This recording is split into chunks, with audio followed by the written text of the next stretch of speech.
البدع والأهواء، أهل البدع العقائدية وأهل البدع السياسية. أنا أقول بيننا وبينكم السلف، بيننا وبينكم الكتب، كان فيقول البدع بيننا وبينكم. بسم الله الرحمن الرحيم. الحمد لله حمدا كثيرا طيبا مباركا فيه كما يحب ربنا ويرضاه. أشهد أن لا إله إلا الله وحده لا شريك له، وأشهد أن محمدا عبده ورسوله صلى الله عليه وعلى آله وأصحابه ومن تبعهم بإحسان إلى يوم الدين. أما بعد،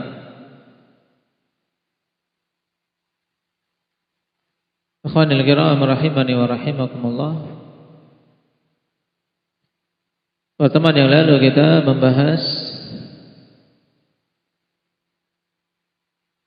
salah satu permasalahan terkait dengan niyah di dalam puasa, di mana pada puasa wajib dipersyaratkan pada niat itu apa, Talha?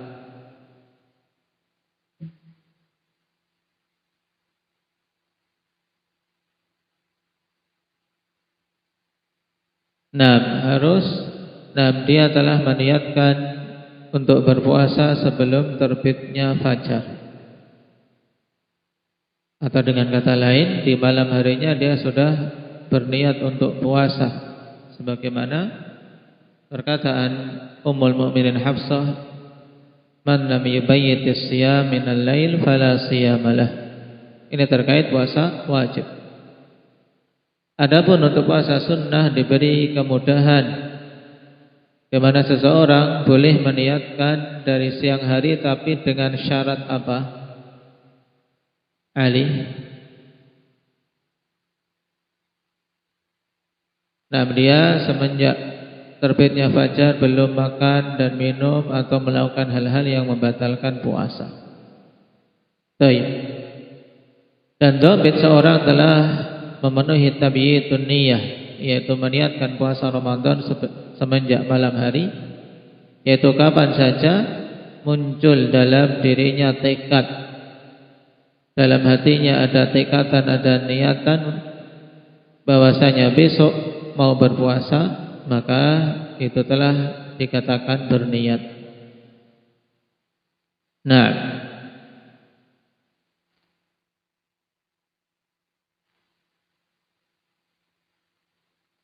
Sekarang kita lanjutkan. Qala Imam Sa'di rahimahullahu ta'ala, wal maridu alladhi yatadarraru bis-shawmi wal musafiru lahumal fitru was-siyam.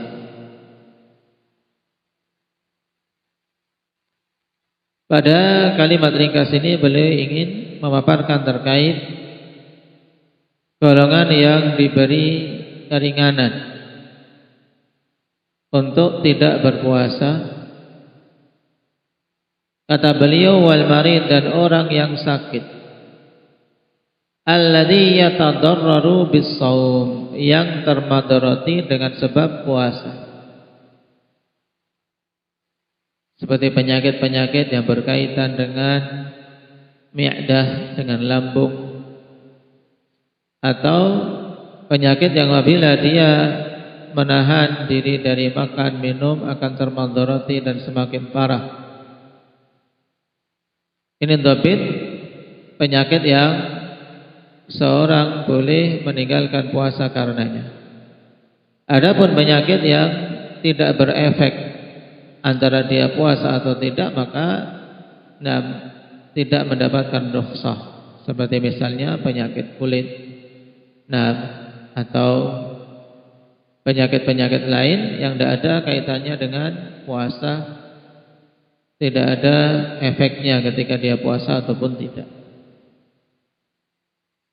Seorang yang sakit, yang termadarati dengan sebab puasa, dan musafir, maka bagi mereka berdua boleh untuk memilih antara berbuka dan berpuasa. Jika sakit tapi dia bisa menahan, memang ada sedikit mudarat, ada rasa pusing misalnya, tapi dia ingin untuk tetap berpuasa, maka boleh. Dan jika dia ingin berbuka, maka juga boleh. Demikian pula musafir, nah ada pilihan baginya antara berbuka dan berpuasa. Qala al-mu'allif, yani annahuma mukhayyarani bainal amrayn. Maksudnya keduanya diberi pilihan antara dua perkara ini. Fal fitru rukhsatun liqaulihi ta'ala faman kana minkum maridan aw ala safarin fa'iddatun min ayyamin ukhar. Sebab berbuka itu rukhsah, keringanan dari Allah Subhanahu wa taala. Berdasarkan perkataan Allah Tabaraka wa taala, siapa saja di antara kalian yang sakit atau pada saat safar, maka dia boleh berbuka kemudian menggantinya di hari-hari yang lain di luar Ramadan. Wa li hadithi Anas bin Malik radhiyallahu anhu qala kunna nusafiru ma'an Nabi sallallahu alaihi wasallam falam ya'ibis shaimu 'ala al-muftir wa al-muftiru 'ala as-shaim. Akhrajahu al-Bukhari wa Muslim.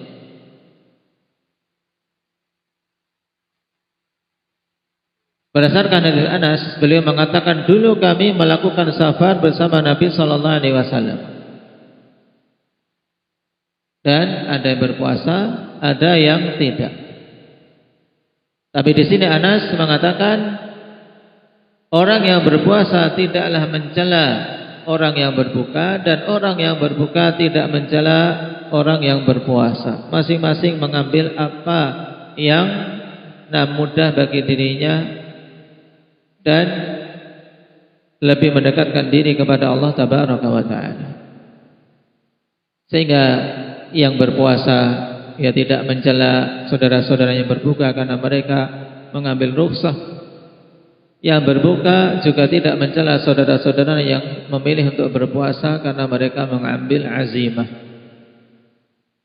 lebih memilih untuk tetap berpuasa. Hadits muttafaqun alaih wa li hadithi Hamzah bin Amr al-Aslami. Wa idza kana hunaka masyaqqatun 'ala al-musafiri fal fitru lahu afdal. Kemudian sekarang mana yang lebih utama antara berbuka dan berpuasa? Apabila di sana ada masyaqqah, ada kesulitan, sesuatu yang berat atas musafir, maka berbuka lebih utama baginya. Dan ini jelas ketika ada masyaqqah, demikian pula orang yang sakit ada masyaqqah, maka berbuka lebih utama baginya. Di hadits Jabir an Nabi sallallahu alaihi wasallam qala laisa minal birri as-shaumu fis safar. Akhrajahu al-Bukhari wa Muslim. Berdasarkan hadis Jabir bahwasanya Nabi sallallahu alaihi wasallam mengatakan bukan termasuk kebaikan berpuasa di saat safar. Sekilas ikhwan, hadis ini maknanya mutlak dalam artian puasa di saat safar tidak ada baiknya sama sekali. Tapi seorang hendaknya melihat sababul wurud, sebab datangnya hadis ini. Nabi sallallahu alaihi wasallam mengatakan ini kenapa? Nah, Rasul sallallahu alaihi wasallam mengatakan ini ketika ada seorang laki-laki yang dia safar bersama para sahabat radhiyallahu alaihim dan dia tetap berpuasa tapi malah jatuh pingsan. Akhirnya dikerumuni orang dan merepotkan. Selain dia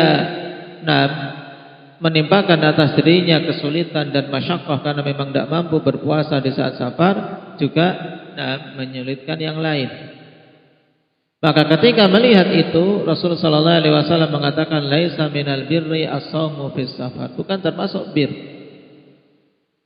Karena memberat-beratkan diri padahal Allah telah memberikan rukhsah juga menjadikan yang lain kerepotan. Baik. Laisa minal birri as-shaumu fis safar. Ini ketika Ketika ada masyaqqah, sebagaimana dalam sababul wurud. Jadi kalau ditanya dari mana kita mengambil qaid, mengambil batasan bahwasanya hadis ini dibawa kepada musafir yang memang ada masyaqqah ketika safar. Jika dia memilih untuk berpuasa, diambil dari mana, Ismail? Dari sababu wurudil hadis. Qala wa idza lam yakun hunaka masyaqqatun fasiyamu afdal. Dan bila di sana tidak ada masyaqqah, tidak ada kesulitan, maka puasa lebih utama. Memilih berpuasa di saat safar lebih utama. Kenapa? Li'annahu ada'un lil ibadati fi waqtiha, karena itu merupakan bentuk penunaian ibadah pada waktunya. Sehingga dia tidak memiliki hutang, sehingga kewajiban bisa tergugurkan dengan cepat. Dan juga penguat yang kedua, kawan, karena itulah yang dipilih oleh Nabi sallallahu alaihi wasallam. Nabi memilih untuk apa? Untuk berpuasa ketika safar di saat beliau tidak mendapati masyaqqah. Di saat perjalanan menuju Mekah, kawan, pada tahun Fathu Mekah, Nabi sallallahu alaihi wasallam ketika ingin membebaskan kota Mekah, terjadi di bulan apa? Bulan Ramadan. Maka bulan Ramadan, ikhwan, termasuk bulan jihad. Bulan jihad. Jika terkumpul pada bulan ini amalan-amalan besar. Antara siyam wal qiyam wa tilawatul Quran, demikian pula sedekah dan jihad. Nabi sallallahu alaihi wasallam dikatakan pada perjalanan tersebut, laisa minna shaimun illa Rasulullah sallallahu alaihi wasallam wa Abdullah bin Rawahah. Tidak ada seorang pun di antara kami yang berpuasa saat itu kecuali Rasulullah dan Abdullah bin Rawahah. Rasul memilih berpuasa, kenapa? Karena beliau kuat. Beliau kuat, menunjukkan itu yang utama. Apabila seorang memang mampu dan tidak ada masyaqqah, tidak ada kewajiban yang terlalaikan, ketika dia mengambil untuk berpuasa. Seperti misalnya pada masa sekarang, safar, pada masa sekarang dengan apa? Dengan alat transportasi yang mudah dan nyaman, seorang tidak termadharati, bahkan tidak terasa laparnya, baik itu naik pesawat dan yang lainnya misalnya. Maka berpuasa lebih utama baginya. Walaupun seandainya dia mengambil rukhsah untuk berbuka, boleh tidak? Mujahid? Boleh. Walaupun dia tidak mendapatkan masyaqqah selama dia pada kondisi safar, maka tetap diperbolehkan. Barakallahu fikum. Kita ambil satu masail ini. Nasallallahu taufiq wassadad walhamdulillahi rabbil alamin.